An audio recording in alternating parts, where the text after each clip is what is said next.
Hello दोस्तों दिल की गहराइयों से आप सभी का स्वागत है आज के इस इंपॉर्टेंट वीडियो के अंदर। दोस्तों आज के इस वीडियो के अंदर हम समझने का प्रयास करेंगे एक बहुत ही ज्यादा इंपॉर्टेंट टॉपिक जो कि पूरे वर्ल्ड के अंदर एक आग बनकर उभरता हुआ टॉपिक है दोस्तों। और इस टॉपिक के अंदर दोस्तों मैं आपसे बात करूंगा यूक्रेन और रसिया के कॉन्फ्लिक्ट को लेकर।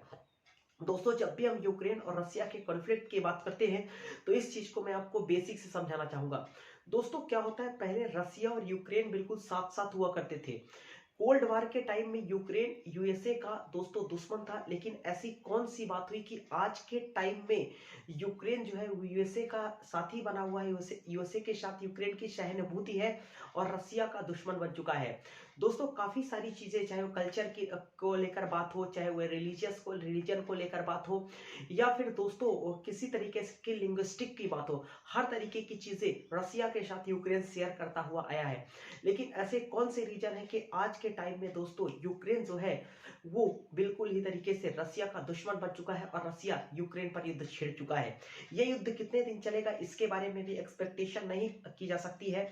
लेकिन दोस्तों मैं आपको एक इंपॉर्टेंट बात बताता हूं, जो आज की लड़ाई है वो ट्रेड की लड़ाई है, ना कि दोस्तों आज की लड़ाई हथियारों की लड़ाई है। जो देश जितना ज्यादा दोस्तों बिजनेस करेगा वो देश उतना ही पावरफुल कंट्रीज माना जाएगा। जैसा कि चाइना आज बहुत सारे स्टेट पर या कि बहुत सारे देशों पर अपना एक्सपेंशन बढ़ाता हुआ जा रहा है। दोस्तों चाइना की हमेशा एक पॉलिसी रही है, डेप्थ ट्रैप्स पॉलिसी। इस पॉलिसी के अंदर चाइना क्या करता है दोस्तों, चाइना छोटे छोटे देशों को ऋण देकर उन्हें अपने कर्जे में डुबो लेता है, उस देश पर दोस्तों अपना कब्जा कर लेता है। तो चलिए दोस्तों ये थोड़ी सी हमने बात बताई, अभी मैं आपको बताना चाहूंगा कि यूक्रेन और रसिया के बीच कैसे कैसे कॉन्फ्लिक्ट शुरू हुआ, क्या क्या चीजें कैसे कैसे एग्रीमेंट हुए, फिर उन एग्रीमेंट को रसिया ने तोड़ा और कैसे क्रीमिया स्ट्रेटेजिकली बहुत इंपॉर्टेंट कंट्री माना जाता है। तो दोस्तों इन सबको मैं शुरू से बताता हूं। दोस्तों इन सबको समझने के लिए चलिए आज से हम 1000 साल पहले की बात करते हैं। दोस्तों आज से 1000 साल पहले एक एम्पायर हुआ करता था जिसे हम दोस्तों कीवियन रूस एम्पायर के नाम से जानते थे, जिसमें रसिया और यूक्रेन दोनों साथ साथ थे दोस्तों। और इसकी राजधानी जो मानी जाती थी वो कीव मानी जाती थी, जो कि आज यूक्रेन की रियल कैपिटल है। दोस्तों जब भी हम बात करते हैं यहाँ पर, जब इस कैपिटल के अंदर रसिया और यूक्रेन में यहाँ स्लेविक पीपल रहा करते थे। 1900 से लेकर 1000 एडी की मैं आपके साथ बात कर रहा हूँ दोस्तों स्लेविक पीपल के अंदर एक किंग हुआ करते थे दोस्तों, जिन्हें ग्रैंड प्रिंसेस व्लादिमीर कहा जाता था। दोस्तों 1980 से लेकर 1050 एडी के बीच में एक रूलर हुआ करते थे, जैसा कि हमने आपको बताया, ग्रैंड प्रिंस व्लादिमीर। दोस्तों इस नाम का इतना प्रभाव है कि रसिया के जो प्रेसिडेंट है व्लादिमीर पुतिन, इन्हें रशियन लैंग्वेज में दोस्तों व्लादिमीर कहा जाता है और यूक्रेनियन लैंग्वेज में इसे व्लादिमीर कहा जाता है। दोस्तों इसी प्रकार से आज अगर हम बात करते हैं दोस्तों, अगर आज हम बात करते हैं तो दोस्तों 1991 में क्या होता है, यूएसएसआर का विघटन होता है। यूएसएसआर टूटता है और यूएसएसआर टूटकर दोस्तों 15 देशों में डिवाइड हो जाता है, यानी 14+1 का डिवीजन हो जाता है दोस्तों। तो होता कुछ ऐसे है कि दोस्तों जब भी यूएसएसआर का विघटन होता है तो उसमें जो सबसे पावरफुल कंट्री था दोस्तों वो रसिया को माना जाता है। रसिया से पावरफुल कंट्री उस समय कोई था नहीं। और सेकंड नंबर पर दोस्तों जो सबसे पावरफुल कंट्री था वो यूक्रेन था। दोस्तों क्या होता है, रसिया और यूक्रेन ये दोनों का जब यूएसएसआर का जब विभाजन होता है तो ये दोनों बहुत ही पावरफुल कंट्रीज माने जाते हैं। तो दोस्तों क्या होता है कि जब इन दोनों का डिवीजन होता तो यूक्रेन की जब भी मैं बात करता हूं दोस्तों, तो यूक्रेन हमेशा से वेयरली इंडिपेंडेंट कंट्री रहा है, यानी वो हमेशा पूरी तरह से कभी इंडिपेंडेंट हुआ नहीं, वो रसिया के अंडरशिप में ही काम करता हुआ चला आ रहा था। तो दोस्तों बात क्या होती है, 1991 में जब डिवीजन होता है तो दोस्तों यूक्रेन का ऐसा क्या यूक्रेन स्ट्रेटेजिकली इतना इंपॉर्टेंट कंट्री क्यों बना, इस चीज को मैं आपको बताता हूं। दोस्तों क्या होता है, यूक्रेन के अंदर जब भी हम फर्टाइल लैंड की बात करते हैं, नेचुरल गैसेस की बात करते हैं, या फिर मिलिट्री के यूनिक इक्विपमेंट की बात करते हैं, या फिर दोस्तों हम बात करते हैं नेचुरल रिसोर्सेज की, तो ये काफी था यूक्रेन के अंदर दोस्तों। उस समय यूक्रेन के अंदर जब 1991 में यूएसएसआर से यूक्रेन अलग हुआ था तो उस समय यूक्रेन के अंदर दोस्तों मैं आपको बताता हूं 176 इंटरकॉन्टिनेंटल बैलिस्टिक मिसाइल थी, 1249 न्यूक्लियर वॉरहेड्स थे किसके पास, यूक्रेन के पास, 44 दोस्तों स्ट्रेटेजिक बॉम्बर्स थे, इसके अलावा 700 न्यूक्लियर टिप्ड क्रूज मिसाइल थे दोस्तों, 2000 टैक्टिकल न्यूक्लियर वेपन्स थे। ये सब रसिया की जब भी हम बात करें तो रसिया उस समय, यूक्रेन जो था दोस्तों वो उस समय काफी काफी काफी रिच था दोस्तों। अगर मैं डिफेंस को लेकर बात करूं तो डिफेंस को लेकर तो रसिया ने क्या किया, रसिया ने कहा कि वह यूक्रेन के साथ उसने एक प्रॉमिस किया दोस्तों, और उसने यूक्रेन से कहा कि वह यूक्रेन की सोवरेनिटी को बना के रखेगा और यूक्रेन का जो डिफेंस सिस्टम है उसको कभी नुकसान नहीं होने देगा। तो यह सब बातें जब रसिया करता है तो क्या होता है कि रसिया ने यूक्रेन को अपना एक अच्छा पार्टनर मान लिया, यानी यूक्रेन ने रसिया को एक बढ़िया पार्टनर मान लिया और उसने क्या किया, उसने पूरी की पूरी टेक्नोलॉजी को ट्रांसफर कर दिया रसिया के साथ। जब रसिया के साथ उसने पूरी की पूरी टेक्नोलॉजी को ट्रांसफर कर दिया दोस्तों, तो रसिया इसी का फायदा उठाकर, यूक्रेन को ये बात पता ही नहीं थी कि आज से 25 साल बाद इसी डिफेंस सिस्टम का उपयोग करके, इन्हीं सब बैलिस्टिक मिसाइलों का उपयोग करके आज के इस परिवेश में अगर हम देखें तो रसिया पर हमला बोल देगा यूक्रेन, ठीक, यूक्रेन पर हमला बोल देगा रसिया, ठीक है। ये सब चीजें दोस्तों होती गई और दोस्तों क्या होता है कि अब यह सब चीजें होने के बाद यह कहा गया कि यूक्रेन बिल्कुल इंडिपेंडेंटली चलेगा, रसिया का इस पर कोई हस्तक्षेप नहीं होगा। बात आगे बढ़ती गई दोस्तों, बात आगे बढ़ती गई। एक दोस्तों एग्रीमेंट होता है दोस्तों, द बुडापेस्ट एग्रीमेंट। इस एग्रीमेंट के अंदर बेलारूस था दोस्तों, यूके था, कजाकिस्तान था और यूएसए था। और दोस्तों क्या होता है, यह एग्रीमेंट के बाद यह कहा गया कि किसी प्रकार से रसिया नुकसान नहीं पहुंचाएगा, किसको, यूक्रेन को, इस एग्रीमेंट के बाद। दोस्तों होता क्या है, 2000 ऐसे करके दोस्तों बातें बढ़ती गई। 2010 से 2014 के बीच में, 2011-10 के आसपास दोस्तों एक प्रेसिडेंट होते हैं दोस्तों, जिन्हें हम विक्टर कहते हैं। विक्टर दोस्तों एक ऐसे प्रेसिडेंट थे जो कि प्रो मॉस्को प्रेसिडेंट थे, और इसके अलावा इन अगर व्यक्ति की बात करूं तो ये एक हैवी हैंडेड पर्सन थे और काफी करेक्ट पर्सन थे।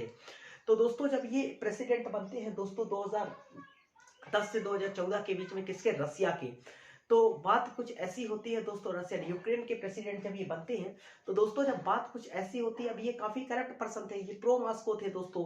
तो बात ऐसी होती है दोस्तों कि एक बहुत इंपॉर्टेंट चीज मैं आपको यहाँ पर बताने वाला हूँ, तो समझने का दोस्तों आप प्रयास कीजिएगा।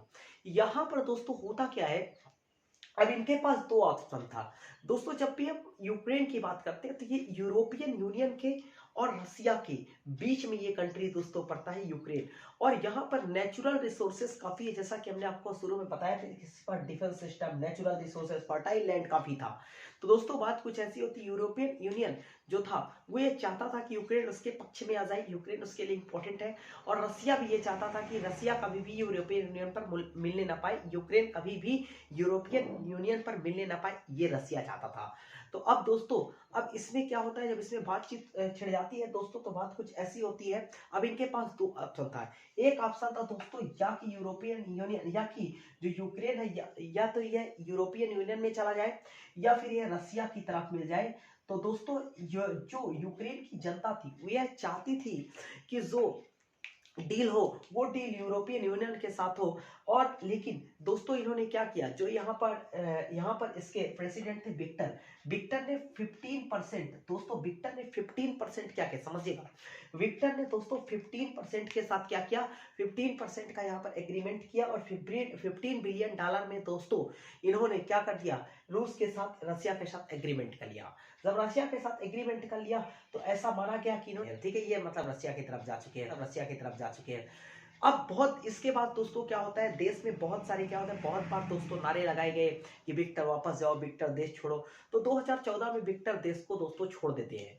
2014 में जब विक्टर देश को छोड़ देते हैं और देश छोड़कर रसिया चले जाते हैं, और जब ये देश छोड़कर रसिया चले जाते हैं दोस्तों, तो अब विक्टर जो थे वो रसिया के क्या हो गए, विक्टर दोस्तों रसिया के, अब जो उनका गुलाम था, जो यूक्रेन का जो व्यक्ति था, विक्टर यूक्रेन का जो प्रेसिडेंट था, वो रसिया की तरफ चला गया।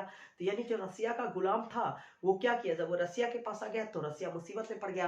फिर उसने क्रीमिया पर अटैक किया दोस्तों, फिर रसिया ने क्या किया, क्रीमिया, एक देश है, क्रीमिया पर अटैक किया। तो जब रसिया ने दोस्तों क्रीमिया पर अटैक किया तो बात कुछ ऐसी होती, क्रीमिया पर अटैक करने के बाद दोस्तों क्रीमिया के बहुत सारे ऐसे, क्रीमिया में नेचुरल रिसोर्सेस है, और क्रीमिया को उसने अपने पक्ष में ले लिया।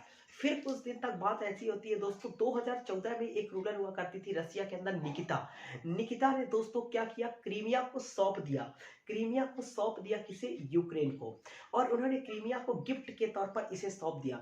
लेकिन बात कुछ ऐसी होती है कि एक युद्ध होता है 2014 के अंदर, युद्ध में वो क्रीमिया को क्या करते हैं दोस्तों, क्रीमिया को वापस से ले लेते हैं, अपने गिफ्ट को वापस ले लेते हैं। जब क्रीमिया को वापस ले लेते हैं तो दोस्तों अब अगला जो इंपॉर्टेंट टॉपिक है, अगली जो इंपॉर्टेंट बात है वो मैं थोड़ा आपको बता देता हूँ। यहाँ पर इस चीज को मैंने नोट भी डाउन भी किया था दोस्तों। तो इसके बाद दोस्तों एक रीजन था डोनबास रीजन दोस्तों दो भागों में बटा था, एक था वेस्ट डोनबास और एक था दोस्तों ईस्ट डोनबास। अब ये जब दोस्तों डोनबास रीजन बचा था तो जो वेस्ट का डोनबास था वो बिल्कुल यूरोपियन यूनियन को सपोर्ट कर रहा था दोस्तों। इसके अलावा वहां पर यूक्रेनियन लोग हुआ करते थे।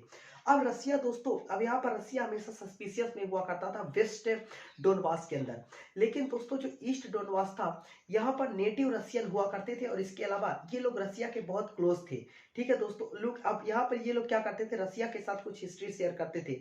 अब जो यहाँ पर दोस्तों डोनबास के ईस्ट के लोग थे वो सेपरेटिस्ट, उन सेपरेटिस्ट की मदद से रसिया क्या करना चाहता था, उन सेपरेटिस्ट की मदद से दोस्तों रसिया ईस्ट के डोनबास को कैप्चर करना चाहता था। अब डोनबास दो भागों में दोस्तों बढ़ चुका था, डोनबास दो भागों में बढ़ चुका था, एक लुहांस्क था और एक दोनेत्स्क था। ठीक है, ये दो भागों में दोस्तों क्या हो चुका था, डोनबास का रीजन बढ़ चुका था।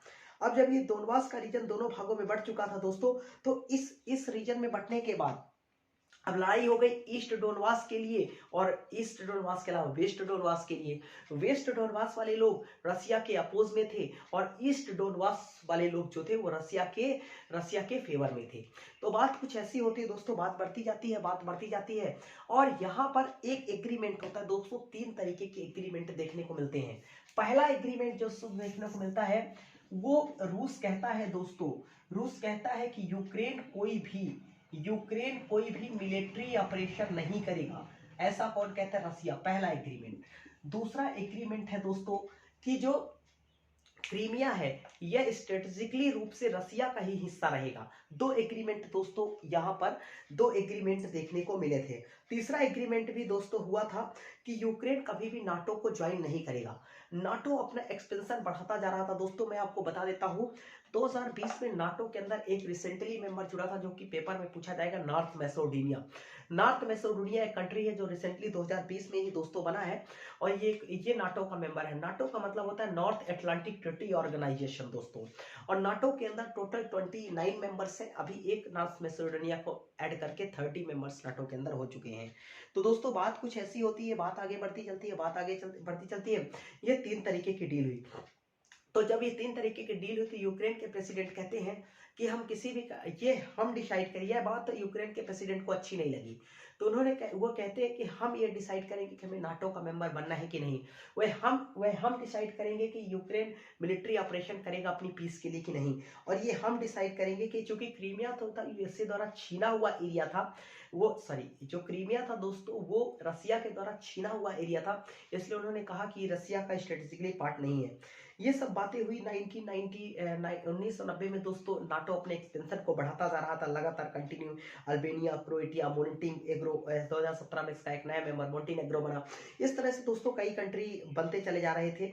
अब दोस्तों यूक्रेन उस वक्त क्या फील कर रहा था, यूक्रेन को मैं बता देता हूँ दोस्तों। एक हमने डेटा कलेक्ट किया था, 70% रिजेक्ट, 1 पीपल थॉट।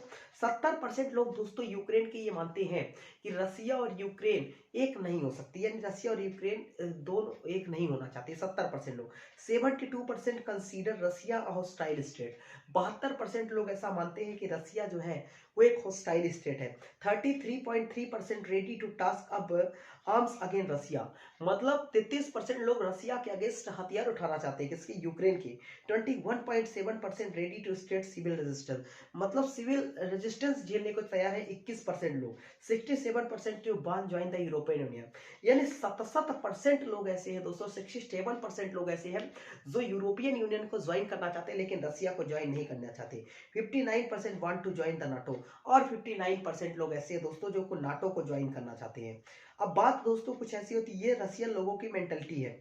इसके बाद दोस्तों क्या होता है, अब जो इस समय के करंटली प्रेसिडेंट दोस्तों जिसे हम जेलेंस्की कहते हैं, जेलेंस्की की अगर मैं बात करूं दोस्तों तो ये वोकल क्रिटिक रसिया है। ये रसिया को हमेशा से अपोज करते हुए हैं, oppose Russian occupation of eastern Ukraine. ये यूक्रेन को लेकर जैसा कि हमने बताया ईस्टर्न यूक्रेन को ये देना नहीं चाहते रसिया को और ये हमेशा अपोज करते आए हैं और इसी कारण ये लगभग 73% रशियन का दिल जीत पाए।